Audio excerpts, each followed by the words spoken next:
How to make the easiest art in AARCH'S paint.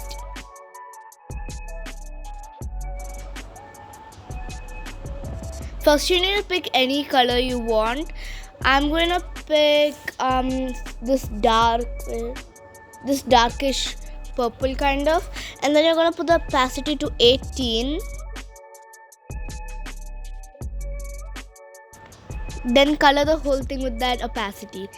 Then decrease the brush size and increase the opacity by just take it to 25. Decrease. Okay, now you're gonna make like squiggly lines to make like cloud like shapes. Now fill it in.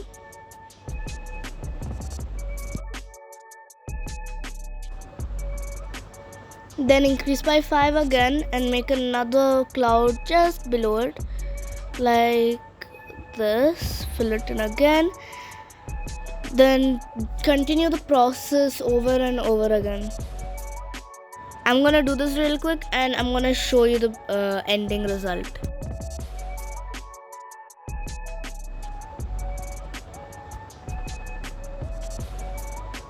Ta-da!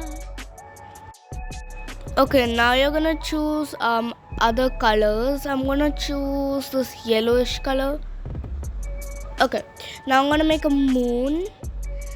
I'm also gonna add other details, so I'll show you that later after I'm done. Okay, now that I'm done, I'm gonna add tiny white dots in the stars to make it look kind of shiny. Let me just change it to white, decrease the size. I'm gonna color this for all. I'll see you after that. And now it's complete. Hope you like this simple painting you can do in AARCH'S paint. This is how it looks like zoomed in. Hope you liked it, and don't forget to like, subscribe and hit the bell button.